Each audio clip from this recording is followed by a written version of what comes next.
Muy buen día, familia. Es un gusto poder saludarlos una vez más. También a ti que nos estás viendo desde YouTube, desde alguna de nuestras otras redes sociales. Te queremos dar la bienvenida y me da un gusto poder estar con ustedes una semana más compartiendo el mensaje de la palabra de Dios. Hemos comenzado con una nueva serie y estamos estudiando el libro de Hechos y hemos titulado a esta serie de mensajes El movimiento de Jesús. Hemos estado viendo el libro de Hechos, el comienzo de la iglesia, el comienzo del movimiento de Jesús. Hoy nos encontramos todavía en el primer capítulo, vamos a ver la segunda parte de este capítulo y creo que Dios tiene un mensaje especial para cada uno de nosotros a través de estos versículos que vamos a estudiar el día de hoy. Para quienes no me conocen, mi nombre es Néstor Carrillo, soy pastor de la iglesia Renuevo La Paz y tengo el gusto pues, de estar hoy contigo estudiando la palabra de Dios. El título del mensaje es ¿qué hacemos mientras tanto? Vamos a estar estudiando Hechos capítulo 1, versículos del 12 al 26. Y la razón por la cual creo que este tema es importante es porque hay ocasiones en las que podemos sentir que estamos a la mitad de algo, o a la mitad de dos eventos importantes o dos movimientos de Dios importantes, ¿no? En este caso, los discípulos se encontraban entre la ascensión de Jesús, cuando Jesús fue tomado en el cielo, y la venida del Espíritu Santo que aún no sucedía. Entonces probablemente la pregunta para ellos, que creemos que ya Jesús le había contestado, ¿qué hacemos mientras tanto? Jesús ya había dado instrucciones a los discípulos. Y tal vez nos sentimos nosotros de esta manera, como a la mitad de algo, desde lo que sucedió, entre lo que sucedió y entre lo que esperamos que Dios haga o a donde Dios nos lleve. Y tal vez Dios ha dicho que esperemos. Tal vez así es como te sientes, que Dios te ha dicho que esperes en, pues, en cierta situación y tal vez te encuentras en ese momento de espera, pero tal vez es difícil el sentir a lo mejor que es un tiempo de espera, que es un tiempo en el que tienes que esperar pues un tiempo para que Dios haga algo tal vez, o para que Dios responda de cierta manera, o simplemente Él te ha dicho espera. Tal vez estamos en un momento de transición, en un cambio, y a lo mejor este proceso de cambio ya se ha sentido algo largo, algo distante, y tal vez nos sentimos un poco perdidos en cuanto a qué es lo que tenemos que hacer o cómo debemos enfrentar este tiempo de transición. Y la pregunta a lo mejor que podríamos tener es cómo podemos esperar fielmente. ¿Cómo podemos esperar cuando a veces esperar se siente como algo estático, que se siente como algo pasivo? Y nuestra pregunta es, bueno, porque creo que la pregunta para muchos es, o la manera en la que muchos se sienten en momentos de espera es que quiero hacer algo, ¿cómo puedo ayudar a que esto avance rápido? ¿Cómo puedo hacer para que ya producir lo que Dios quiere hacer? O cómo... Y a veces eso no es posible, a veces Dios simplemente nos dice, espera. A veces Dios simplemente nos dice, tienes que quedarte en tal lugar, hacer tal cosa, y es creo lo que vamos a ver el día de hoy. Es lo que los discípulos estaban enfrentando. Habíamos visto la semana pasada cómo Jesús les había dado instrucciones y pues vamos a adentrarnos a lo que es el estudio de esta semana. Ok, entonces, ¿qué hacemos mientras tanto? La primera cosa o el primer principio que vamos a encontrar en estos versículos es obedece. Algo bien sencillo, obedece.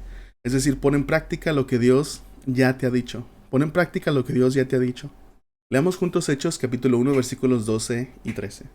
Después los apóstoles regresaron al monte de los olivos a Jerusalén, a 1 kilómetro de distancia. Cuando llegaron, subieron a la habitación de la planta alta de la casa donde se hospedaban. Estos son los nombres de los que estaban presentes: Pedro, Juan, Santiago, Felipe, Andrés, Tomás, Bartolomé, Mateo, Santiago, hijo de Alfeo, Simón el celote, y Judas, hijo de Santiago.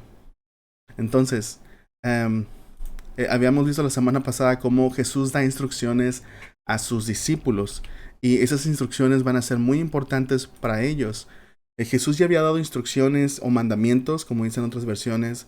Jesús les había dicho que esperaran en Jerusalén porque iban a recibir la promesa del Espíritu Santo. Entonces, ¿qué hacen los discípulos después de que Jesús asciende? Bueno, obedecen. Obedecen lo que Jesús les había dicho. Y entonces ellos van a Jerusalén, van a la casa donde se habían estado hospedando, van los discípulos, van varias mujeres, van la mamá de Jesús, o otras mujeres que habían estado siguiendo a Jesús. Y los discípulos permanecen esperando y permanecen haciendo aquellas cosas que ellos ya sabían, aquellas cosas que ellos habían aprendido de Jesús. Entonces vemos en ellos su obediencia y podemos ver un ejemplo para nosotros también acerca de obediencia. ¿Qué podemos hacer en el tiempo mientras que esperamos? ¿Qué podemos hacer en un tiempo de transición? Obedecer. Obedecer a Dios, las cosas que ya sabemos, obedecer o practicar aquello que hemos aprendido de Jesús y hacerlo continuamente. Eso es lo mejor que podemos hacer, o una de las mejores cosas que podemos hacer es obedecer. Y para los discípulos eso implicaba obedecer la sencilla instrucción de quedarse en Jerusalén y esperar la venida del Espíritu Santo. Así de sencillo, obedecer. Es una manera de esperar fielmente a lo que Dios está haciendo. Así que si queremos esperar fielmente, podemos poner en práctica lo que Dios ya nos ha dicho. Podemos hacernos preguntas como ¿qué es aquello que ya sabes y que puedes poner en práctica? Obviamente son muchas cosas que ya sabemos acerca de Jesús, acerca de las Escrituras, acerca de qué es la voluntad de Dios, o qué instrucciones te ha dado Dios. ¿Qué fue lo último que te dijo en tus momentos de oración, en tus momentos de estudio personal? ¿Qué es lo que Dios te ha dicho que hagas? Entonces podemos poner eso en práctica. Tal vez todavía no sabemos qué hacer con respecto a este asunto importante que teníamos, o respecto a esta pregunta que le hemos hecho a Dios, o respecto a esta decisión que tenemos que tomar. Tal vez todavía Dios no te ha dado instrucciones acerca de eso, pero en respecto a lo demás, Dios nos ha dado instrucciones, así que podemos hacerlo. Y es probablemente eso lo que Dios espera que hagamos. Tal vez nos dice que esperemos y que nos enfoquemos en otra cosa que Él desea hacer, y eso es algo bueno, es una manera de esperar fielmente. Y algo bien interesante es que tal vez lo que tienes que estar haciendo hoy es algo tan simple y tan sencillo como lo que Jesús le pidió a sus discípulos: vayan a Jerusalén y esperen. Tal vez lo que Dios está esperando de ti en este tiempo, tal vez es algo simple y sencillo. Que tal vez tú piensas, es que esto no es tan importante como esta decisión, o no es tan importante como esto otro que a lo mejor yo espero que Dios haga. Bueno, en realidad lo más importante para nosotros es simplemente lo que Dios espera de nosotros en determinado momento, y tal vez es algo simple y sencillo, como esperar en cierto lugar y permanecer en oración. Tal vez es algo cotidiano, pero necesario. Y si Dios nos está diciendo eso, si Dios nos está guiando hacia ese lugar, pues hagámoslo. Continuamos con el siguiente principio. Lo siguiente que vemos, una manera de esperar fielmente, es permanecer unidos, o permanece unido, busca permanecer unido en comunidad. Leamos Hechos capítulo 1, versículo 14. Todos se reunían y estaban constantemente unidos en oración junto con María, la madre de Jesús, varias mujeres más y los hermanos de Jesús.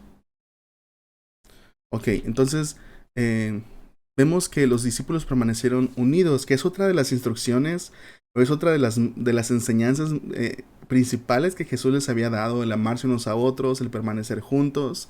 Entonces, estamos pasando por un tiempo en la actualidad donde es un poco complicado el juntarnos. He tratado de reunirme, tan siquiera estas 2 últimas semanas, he tratado de reunirme con un grupo de aproximadamente 11, 12 personas. Y ha sido un poco complicado tan siquiera coincidir en horarios, o encontrar un lugar donde podamos reunirnos. Habíamos querido reunirnos en un lugar donde no hay agua todavía debido al huracán. Hemos tratado también de encontrar un lugar para rentar, para poder juntarnos, para poder reunirnos. Esperemos que podamos hacerlo pronto.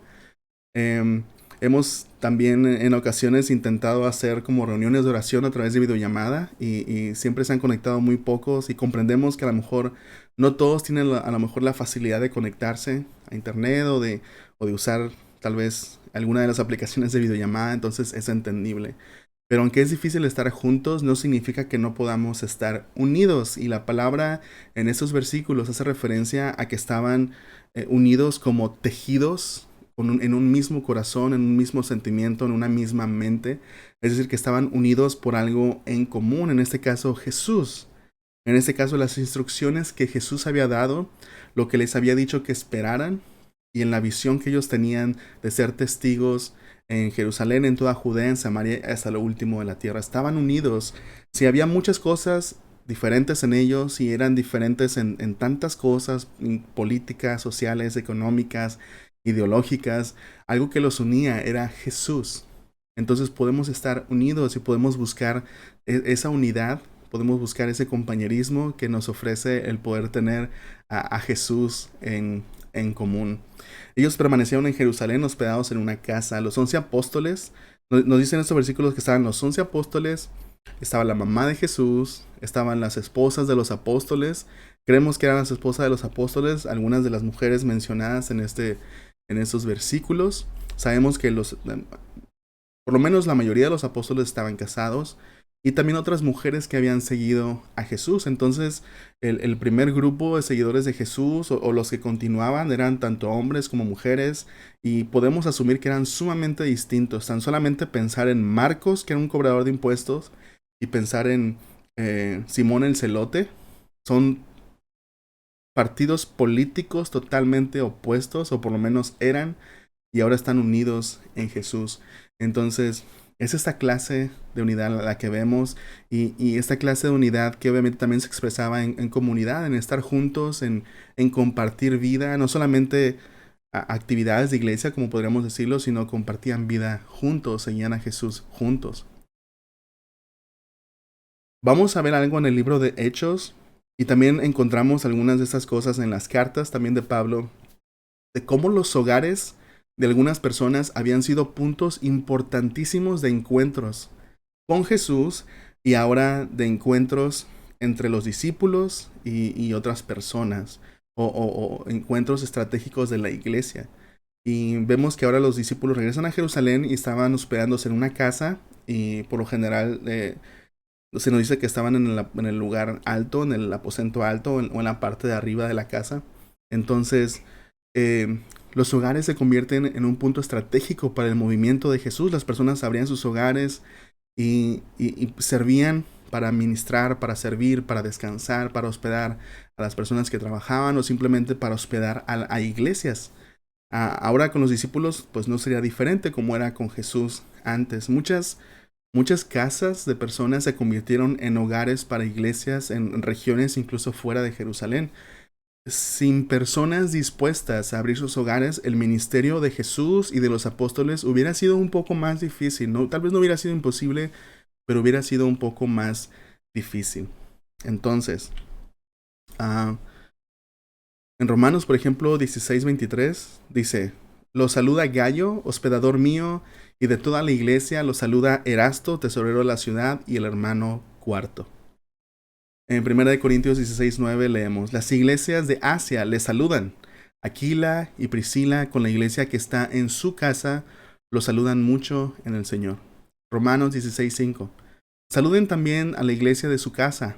Saluden a Epeneto, amado mío, que es el primer fruto de Acaya para Cristo. Y finalmente en Colosenses 4:15, saluden a los hermanos que están en Laodicea y a Ninfas y a la iglesia que está en su casa. Entonces vemos aquí algunas personas que son mencionadas, algunas casas que son mencionadas, que habían abierto sus puertas para que la iglesia se reuniera, la iglesia en distintas ciudades en Asia. Entonces, me gustaría preguntar, hemos estado orando, hemos estado platicando y creemos que parte de lo que Dios quiere hacer en el futuro cercano de Renuevo es usar nuestros hogares como puntos de encuentro entre Dios y las personas. Y una de las preguntas que podría hacer es, ¿estarías dispuesto a abrir tu casa para hospedar a la iglesia?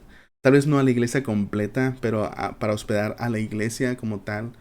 Tal vez para hospedar, para hospedar no de días, sino en momentos donde a lo mejor un grupo de la iglesia pudiera reunirse o pudieras abrir tu casa para que se predique el evangelio, para orar juntos, para convivir juntos. ¿Estarías dispuesto a abrir tu hogar y ponerlo al servicio de Dios para hacer esto?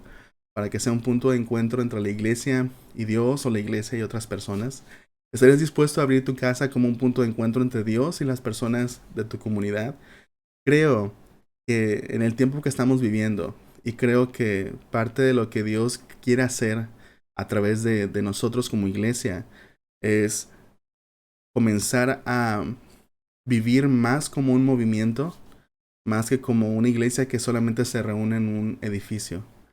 El poder decirle a Dios, ok, Señor, Queremos ser una iglesia sin fronteras, queremos ser una iglesia sin barreras, queremos ser una iglesia que pueda poner todo a tu servicio y que tú nos uses como tú desees usarnos. Queremos simplemente que las personas te conozcan y ponemos todo a tu disposición. Y creo que parte importante, creo que algo que puede ayudar mucho a nuestra iglesia a cambiar de cultura a una iglesia que sea más tal vez presencial en la comunidad e intencional es el va a ser parte importante el ser una iglesia que hospeda. Ser una iglesia que no solamente abre las puertas de su edificio, sino ser una iglesia que literalmente abre las puertas de sus hogares para la iglesia misma, para las personas, para servirnos unos a otros. Me ha dado mucho gusto el ver cómo algunas personas han estado dispuestos a abrir sus casas, han sido bien intencionales y han sido um, han voluntariamente abierto sus casas para que la iglesia se reúna y los hermanos han podido asistir y han podido estar ahí. Y es bien padre el ver a personas que por lo general antes tal vez no encontraban oportunidades de servicio o de hacer algo en la iglesia cuando nos reuníamos en la bodega, que ahora el ver a la familia a lo mejor unida o haciendo o sirviendo a los demás que están en su casa en los domingos. Entonces creo que el considerar esto, el considerar, ok, creemos que Dios quiere usar nuestras casas para bendecir a la iglesia y para bendecir a la comunidad, sé que va a traer muchos desafíos. Y creo que esos desafíos son importantes y son indispensables para que podamos crecer como iglesia eh, y para lo que Dios quiere hacer en nosotros. Entonces, ahí dejo esas preguntas para que las consideremos. Y vamos a continuar con el siguiente punto que vemos, lo que aprendemos de los primeros discípulos, y es practica la oración. Busca a Dios en oración. Y esta pequeña frase pudiera pasar desapercibida, pero qué importante es el no solamente acercarnos a Dios buscando algo, buscando bendición o buscando dirección, buscando su voluntad, que son cosas buenas, sino buscando a Dios, buscando a su persona.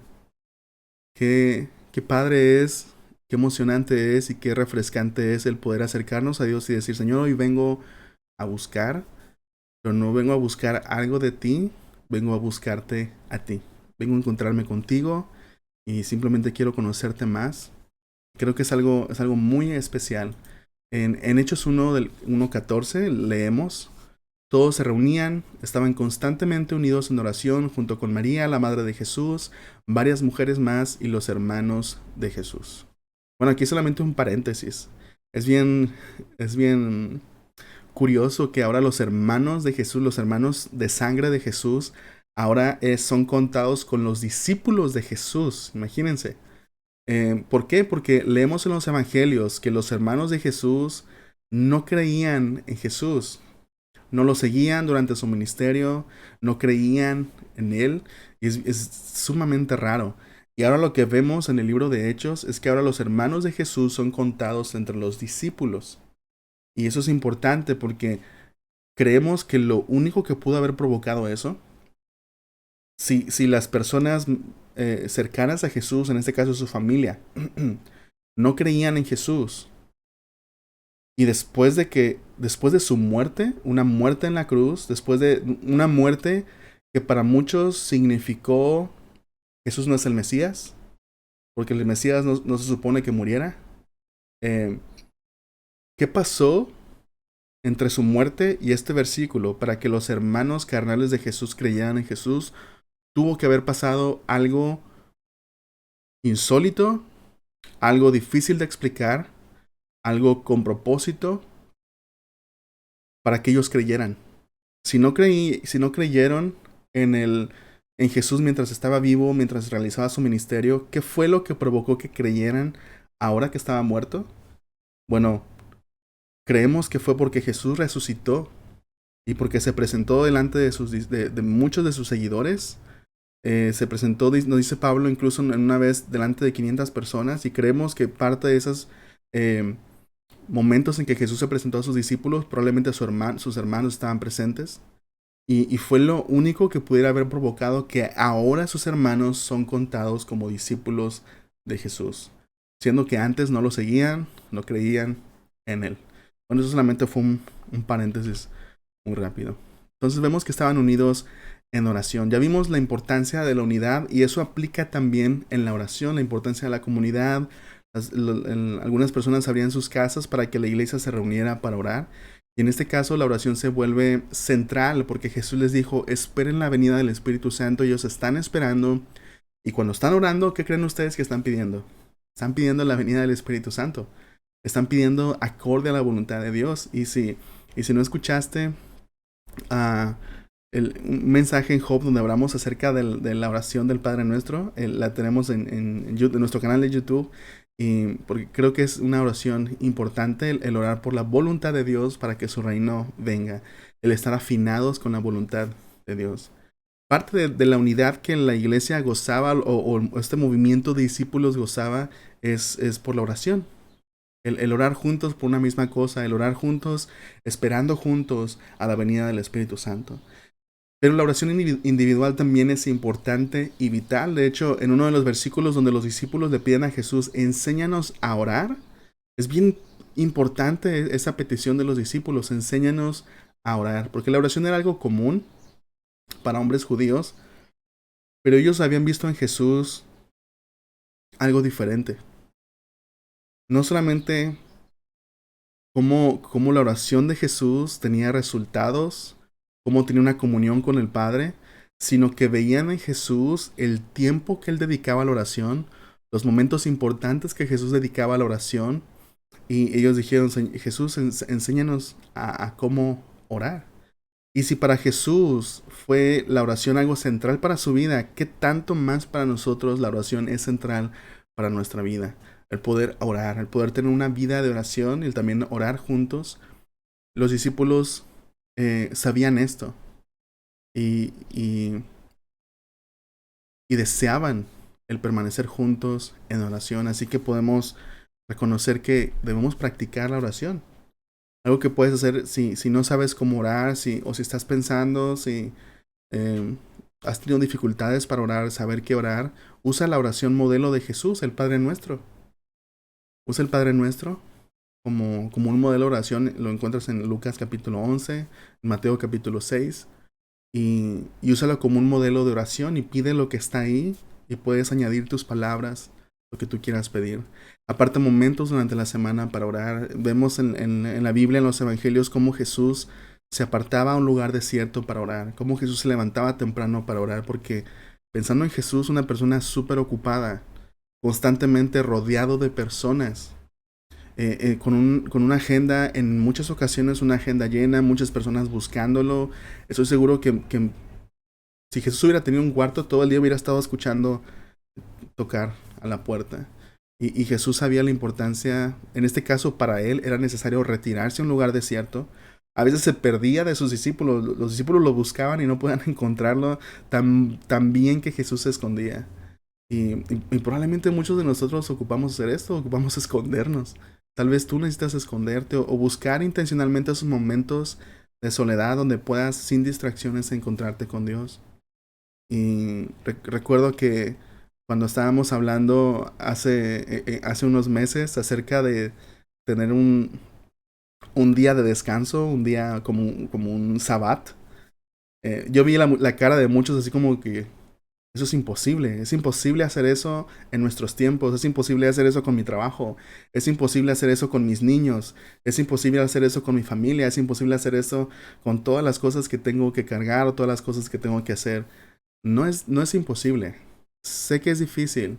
Y tal vez ustedes dirán, Néstor, es que tú eres un hombre soltero y por eso dices que es fácil. No, entiendo que sea difícil. La verdad, algo que siempre tengo mucho cuidado como pastor es no menospreciar los trabajos de las personas, no menospreciar sus familias o el tiempo que requieren sus ocupaciones, el no menospreciar sus tiempos, es algo que siempre tengo bien consciente. Y no lo digo porque para mí sea fácil, porque incluso para mí es complicado y no imagino para ustedes, hermanos, lo difícil que también ha de ser poder encontrar esos tiempos teniendo familias, teniendo hijos, teniendo trabajos. Am, Así que, pero es necesario. Así como pudiéramos pensar, es que si no trabajo, no voy a comer. pudiéramos pensar lo mismo acerca de la oración. Es que si no oro, ¿cómo me voy a alimentar? Si no oro, ¿cómo Dios va a restaurar mi corazón? Si no oro, ¿cómo voy a encontrar dirección para vivir mi vida? Si no oro, ¿cómo voy a poder estar en afinidad con Dios para hacer lo que Él espera? Si no oro, cómo voy a dejar que Dios llene mi estanque espiritual para que yo pueda dar a los demás, para no desgastarme, para no consumirme, para no agotarme, para no deprimirme, para no estar ansioso? Si no oro, ¿cómo voy a comer? ¿Cómo voy a sobrevivir? A veces pensamos esto de nuestro trabajo o de nuestras responsabilidades, pero no pensamos esto de la oración. Y es algo que Jesús nos enseñó. Si Jesús, siendo Jesús, tomó la oración como algo indispensable, ¿cuánto más nosotros?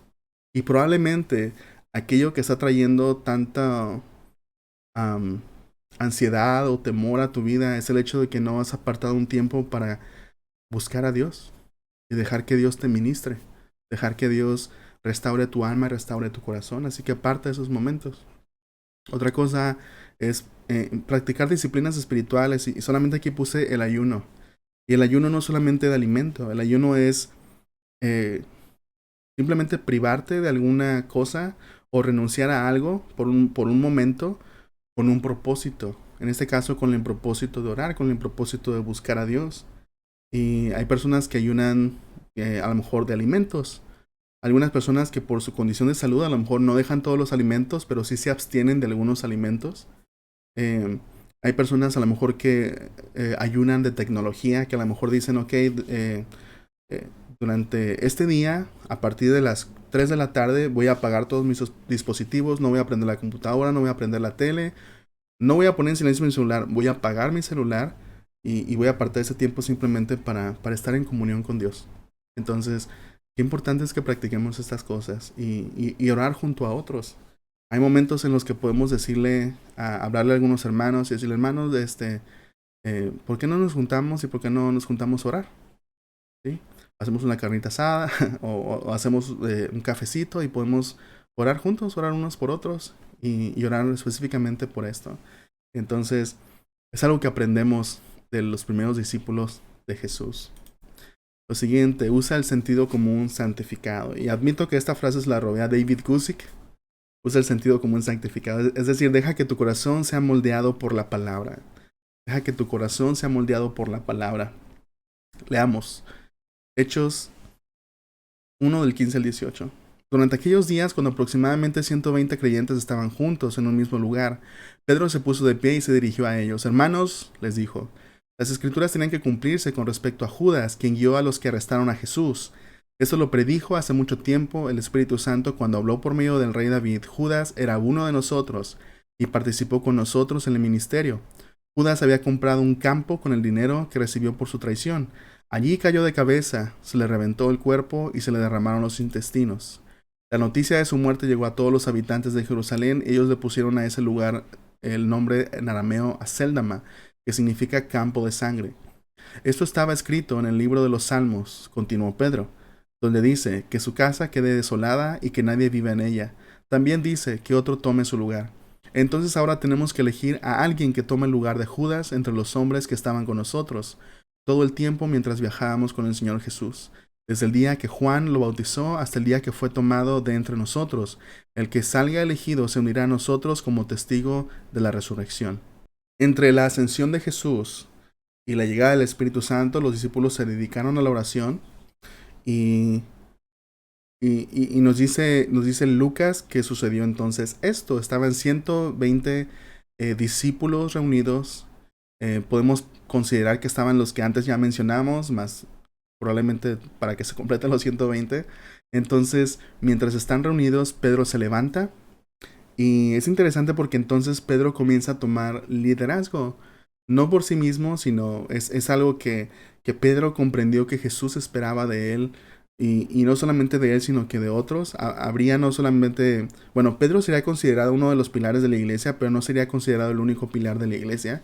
En este caso, el libro de Hechos se enfoca en Pedro, la mitad del libro, y en Pablo, la siguiente mitad del libro. Y No significa que ellos fueron los únicos dos importantes en cuanto a su ministerio. Simplemente Lucas se enfocó en ellos dos. Entonces, Pedro se levanta y comienza a decir, es necesario reemplazar el lugar de Judas. Y Pedro comienza a usar las escrituras para demostrar que esto era la voluntad de Dios. Y bien interesante porque Pedro comienza a usar las escrituras de una manera que Jesús también las usaba y las aplicaba a sí mismo, las aplicaba a su vida, a la situación en la que estaban. Y Pedro creía que las escrituras estaban inspiradas por el Espíritu Santo. De hecho, dice que David escribió eso inspirado por el Espíritu Santo y que eso que David escribió se aplicaba a Judas, quien había traicionado a Jesús y que después se había colgado.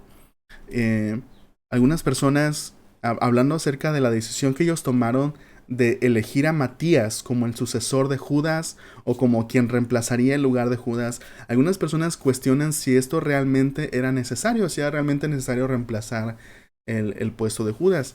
Y lo que vemos es que los discípulos en ese momento consideraron que era necesario, consideraron que eso era importante.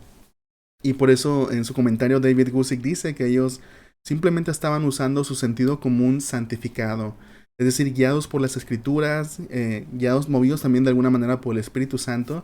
La manera en la que ellos pensaban o tomaron esta decisión, aunque fue tal vez con sentido común, sus corazones estaban moldeados por el Espíritu Santo y las escrituras. Algunos cuestionan entonces si la decisión de seleccionar a Matías fue la adecuada. Porque algunos dicen, bueno, es que Matías ya no es mencionado en el libro de Hechos o en las cartas de Pablo. Sin embargo, cabe mencionar que, como decía, el libro de Hechos, Lucas no pretende registrar toda la historia de la iglesia primitiva. Lucas simplemente se está enfocando en ciertas personas, en ciertos eventos, para realizar una crónica del inicio de la iglesia, pero la intención de Lucas no es escribir toda la historia de la iglesia primitiva. La razón por la cual Matías no se menciona en realidad no es de mucha relevancia, porque no solamente Matías ya no es mencionado, sino que algunos de los apóstoles ya no son mencionados en el libro de Hechos, y no significa que hayan fallado en su ministerio, que hayan desaparecido en su ministerio, simplemente Lucas no se está enfocando en ellos. Después, finalmente, los requisitos para ser considerado ser apóstol son mencionados. Y Pedro dice, deben ser personas que hayan estado con nosotros siguiendo a Jesús desde su bautismo hasta su ascensión para ser testigos junto con nosotros. Esos serán los requisitos para el apóstol que reemplazaría el lugar de Judas. Sigamos leyendo. Hechos 1, 23 al 26 dice, así que propusieron a dos hombres, a José, a quien llamaban Barsabás, también conocido como Justo, y a Matías. Después todos ellos oraron, oh Señor, tú conoces cada corazón, muéstranos cuál de estos hombres has elegido como apóstol para que tome el lugar de Judas en este ministerio, porque él nos ha abandonado y se ha ido al lugar que le corresponde. Entonces echaron suertes y Matías fue elegido para ser el apóstol junto con los 11. Ok, aquí tal vez algo nos causa ruido, ¿no? Echaron suertes. Y literalmente era como tirar dados para elegir si iba a ser Matías o si iba a ser la otra persona. Y muchos también cuestionan esta forma de tomar decisiones. Sin embargo, era una manera considerada prácticamente común. Y ellos consideraron en su momento que era la manera adecuada. Habían estado unidos en oración. Habían sido obedientes, habían sido guiados por las escrituras y confiaban en Dios. Es decir, no eran hombres, no eran discípulos, hombres y mujeres, no eran discípulos que estaban guiados por intereses personales, sino que ya hemos visto que estaban practicando todas estas cosas, eran parte de su vida. Y podemos preguntarnos, ¿deberíamos hacer lo mismo nosotros? ¿Deberíamos echar suertes? No creo que debamos hacerlo de esa manera. Pero sí debemos permanecer en las cosas que ellos permanecieron. De esta manera, incluso en decisiones que a lo mejor usamos nuestro sentido común, será santificado o será permeado, será moldeado por la oración, por la palabra, por las escrituras. Pero más que nada, nosotros tenemos el Espíritu Santo que nos dirige. En este caso, ellos estaban esperando por el Espíritu Santo. Nosotros tenemos el Espíritu Santo que nos transforma, que nos dirige, que nos guía. Y la instrucción que tenemos nosotros es dejar que el Espíritu Santo nos guíe. Pablo dice, no se embriaguen con vino, es decir, no se emborrachen con vino, En lugar de eso, emborráchense del Espíritu Santo o llénense del Espíritu Santo. En vez de dejar que, así como cuando tomamos mucho vino o en este caso en la actualidad, ¿no? Si tomas mucha cerveza, te emborrachas y tú ya no estás en control, sino el alcohol. Asimismo, eh, consume tanto el Espíritu Santo que ahora estés influenciado o que seas controlado por el Espíritu Santo, que seas guiado por el Espíritu Santo. Am, ok. Vemos entonces que las escrituras tienen un papel central en la vida de los primeros discípulos y deben tenerlo para nosotros. Ellos las leían, las estudiaban, las interpretaban, las aplicaban, las memorizaban, meditaban en ellas, descansaban en ellas, las cantaban, las oraban, todo eso. Y para nosotros también debe ser central. Podemos hacer la pregunta, ¿qué es lo que más te influencia? ¿Qué es lo que ha moldeado tu corazón? ¿Qué es lo que te ha formado? ¿En realidad ha sido la palabra de Dios? ¿Ha sido el Espíritu Santo?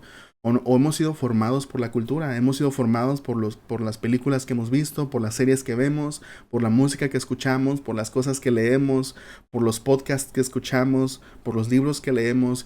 ¿Qué es lo que realmente nos está formando? ¿Son las escrituras? ¿Es la palabra de Dios? ¿Es la verdad de Dios para nosotros o son otras voces las que nos están formando? ¿Cómo es que vemos al mundo? ¿Vemos al mundo a través de los ojos de Dios o vemos al mundo a través de los ojos de otras personas o a través de nuestros propios ojos? Qué importante es esto. A esto nos referimos con un sentido común santificado. Dejemos que nuestro corazón sea moldeado por la palabra de Dios.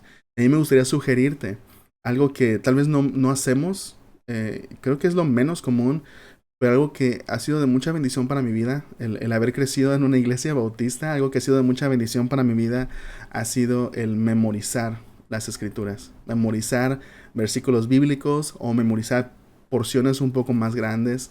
Hay personas que incluso memorizan algunas cartas de Pablo, algunas porciones, algunos salmos. Eso es bien importante y es sumamente útil. No puedo explicar qué tan útil es el poder memorizar las escrituras. Así que si no lo has hecho, si no tienes la práctica de hacerlo, comienza a hacerlo y te va a ayudar mucho. Ok, el, lo último que vamos a ver es esto. Confía en Dios. Toma decisiones que te permitan confiar en Dios. Vamos a leer Hechos 1, 23 a 26. Así que propusieron a dos hombres, a José, a quien llamaban Barsabás, conocido como Justo, y a Matías. Después ellos oraron: Oh Señor, tú conoces cada corazón, muéstranos a cuál de estos hombres has elegido como apóstol para que tome el lugar de Judas en este ministerio. Porque él nos ha abandonado y se ha ido al lugar que le corresponde. Entonces echaron suertes y Matías fue elegido como apóstol con los otros 11. ¿Qué pasó con Matías después? No sabemos. ¿Fue una buena decisión o fue una mala decisión? No sabemos. Lo que sí sabemos es que ellos confiaban en Dios. Ellos confiaban en Dios. ¿Era Matías el elegido? ¿Fue la decisión correcta? ¿Acaso se equivocaron? ¿Era el tiempo correcto? ¿Era la manera correcta? ¿Había que considerar a otras personas? No sé si tú eres así, pero a mí me pasa mucho. Siempre que me enfrento a una decisión difícil, me enfrento a miles de preguntas, a cientos de preguntas. Y a veces son preguntas que no tengo respuesta. Y muchas veces nos enfrentamos a todas estas dudas, a todos estos temores. ¿Será la decisión correcta? Y si no es la decisión correcta, ¿qué es lo que va a pasar? Y a lo mejor, ¿qué va a pensar tal persona? ¿O qué va a pasar si sale mal esto? ¿O qué va a pasar si sale mal lo otro? Y comenzamos a pensar en muchas cosas. Y muchas veces preferimos tomar decisiones seguras, entre comillas, en vez de confiar en Dios. A veces incluso preferimos no tomar decisiones. Y eso también puede ser desconfianza en Dios. Y yo admito, este tiempo para mí ha sido difícil. En momentos me he enfrentado a situaciones y ha sido bien complicado para mí tomar decisiones. Y en ocasiones, debo confesar que en ocasiones me ha costado un poquito de trabajo confiar en Dios. O tomar una decisión que me va a llevar a confiar en Dios. Porque la mayoría de las decisiones a las que nos hemos enfrentado en ese tiempo han sido decisiones en las que parece que no hay una respuesta correcta. Si tomamos una respuesta, en cualquiera de las dos respuestas, o tres o cuatro, va a haber conflicto. Va a haber personas disgustadas, o va a haber personas que piensan diferente, o va a haber situaciones en las que vamos a enfrentar algún roce, algún conflicto, algún problema, algún desafío. Y es normal. he llegado a pensar o he comprendido, he aprendido que hay ocasiones en donde no hay una decisión correcta. Correcta en cuanto a nuestra definición de correcto. Es decir, no hay una decisión a veces que no va a traer desafíos consigo. Hay decisiones en las que no vamos a poder evitar el conflicto o los desafíos o los problemas o cosas a solucionar. Muchas veces Dios nos llevará a tomar decisiones que no se sienten correctas, que no se sienten, que no son seguras, vamos. Decisiones que traen desafíos, conflictos, críticas, etc. Esas son las más difíciles. Esas decisiones donde no hay una como respuesta segura, una confirmación segura de qué es lo que va a pasar después. Y es en esos momentos donde Dios nos invita a confiar en Él. Y yo he tenido que aprender y todavía continúo aprendiendo a confiar en Dios en esas decisiones difíciles. Esas decisiones donde es difícil saber si es que si va a traer cosas buenas o no, o si no va a traer conflictos, o si no va a traer problemas, o si no va a traer desafíos. Y la realidad ahora es que nos ayuda mucho el asumir que cada decisión que tomemos, incluso las buenas decisiones, van a traer desafíos. Y muchas veces, buenas decisiones, tal vez otras personas no van a estar de acuerdo con esas decisiones. Pero si Dios nos está dirigiendo, podemos confiar en Dios. Podemos confiar en Dios en que al tomar decisiones, podemos confiar que Él va a obrar, que Él sigue obrando. Y lo que nosotros debemos hacer no es confiar en las decisiones seguras, sino confiar en Dios, finalmente. Entonces, confía en Dios. Estas son decisiones donde lo único que tenemos como indicio es que Dios nos dice, hazlo. Que Dios nos está dirigiendo. Que si hemos estado estudiando, que si hemos estado orando, que si hemos estado buscando el rostro de Dios, que si hemos estado dejando que la palabra de Dios moldee nuestros corazones, son decisiones a las que Dios nos va a estar guiando. No confíes en una decisión solamente porque te evitará conflictos. Confía en Dios y hacia lo que Él te está dirigiendo. Entonces hemos visto, cuando nos hacemos la pregunta, ¿qué hacemos entonces mientras tanto? ¿Qué hacemos en este momento que se siente en un momento de espera, un momento de transición, un momento que se siente entre lo que Dios hizo y lo que Dios va a hacer? ¿Qué es lo que hacemos mientras tanto? Bueno, obedecemos, ponemos en práctica lo que Dios nos ha dicho, permanecemos unidos, buscando permanecer en comunidad, con un mismo corazón, con una misma mente. Practicamos la oración, es decir, buscamos a Dios en la oración. Usamos el sentido común santificado, es decir, dejamos que nuestro corazón sea moldeado por la palabra de Dios y guiado por el Espíritu Santo. Y confiamos en Dios. Tomamos decisiones que nos permitan confiar en Dios. No decisiones seguras, decisiones que nos van a llevar a confiar en Dios. Así que déjeme orar por ti. Padre, gracias por tu palabra. Gracias por darnos estos principios, Señor, que podemos aplicar a nuestra vida. Ayúdanos a ser movidos por ti. Ser realmente como iglesia un movimiento de Jesús. El poder, Señor, ser guiados por tu Espíritu Santo. El poder ser obedientes. El poner en práctica aquello que tú nos has dicho, Señor. El mostrar amor a las personas. Y, Padre, ayúdanos a tomar decisiones, no decisiones seguras, sino decisiones que vengan de ti. Padre, queremos ser guiados por ti, Señor. Una iglesia que se mueve sin barreras, una iglesia sin límites, una iglesia que está presente en el mundo y una iglesia, Señor, que tiene un propósito. Te pedimos, Señor, esto en el nombre de Jesús. Amén. Dios te bendiga mucho y nos vemos la próxima semana.